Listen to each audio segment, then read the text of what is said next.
Hello friends, நேற்று முழுக்க பார்த்தீங்கன்னா நல்ல மழை. பார்த்தீங்களா, மழையோ மழை, செம மழையாக இருந்துச்சு. இது கொஞ்ச நாளாக வெயிலுக்கு காஞ்சி கிடந்தோமா, திடீரென்று மழையை கண்டோன்னு நல்ல இதமாக தான் இருந்துச்சு இல்லையா. காலையிலேயும் கொஞ்சம் மழை குணமாக தான் இருக்கு, ஆனால் இன்னும் நல்ல மழை தூர இல்லை. என்ன தேடா சாப்பாடு செய்வோம்ட்டு குசினிக்க கடகடாண்டு காலையில் வந்தாச்சு. உருளைக்கிழங்கு இருந்துச்சு, அவிச்சு தோல் உரிச்சு மசிச்சு எடுத்து வச்சிருக்கிறேன்.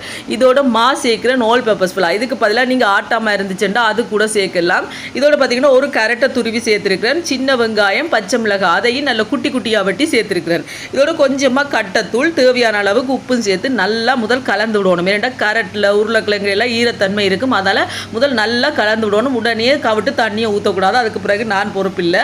நல்லா கலந்து விட்டுட்டு அதுக்கு பிறகு கொஞ்சம் கொஞ்சமாக தண்ணியை தெளித்து விட்டு தான் நான் இந்த மாதிரி குழச்செடுத்தேன். நான் ஒரேடியாக ஊற்றி எல்லாம் குழச்செடுக்கல, தெளித்து விட்டு இந்த மாதிரி குழச்செடுத்துட்டு கொஞ்சமாக தேங்காய் எண்ணெய் விட்டுட்டு நல்லா இந்த மாதிரி குழச்சி ஒரு 2 அடியை கொடுத்து எடுத்தோம்னா சூப்பராக ரெடி.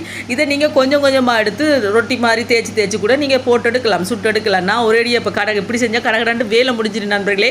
அதெல்லாம் 2ஆக பிரித்து இந்த மாதிரி தேய்ச்சி போட்டு ஒரேடியாக கடகடாண்டு ரவுண்டாக வெட்டி எடுத்தாச்சு. இந்த மாதிரி உங்கள்கிட்ட வட்டமான கிண்ணங்கள், வட்ட வடிவான மூடிகள் ஏதாவது இருந்துச்சுன்னா அதுகளால் நீங்கள் இந்த மாதிரி வட்டமாக வெட்டி எடுங்க, சரியா. அதுக்கு பிறகு இப்போ இங்கே தோசைக்கல்லை வச்சாச்சா, சூடானோன்னா கொஞ்சமாக எண்ணெயை விட்டுட்டு இங்கே எல்லாம் தேய்ச்சி ரொட்டி எல்லாம் ரெடியாக இருக்குது பார்த்தீங்களா. அதுக்கு பிறகு எல்லாத்தையும் வரிசை கட்டி அப்படியே ரவுண்டு கட்டி எல்லாரையும் போட வேண்டியதான்.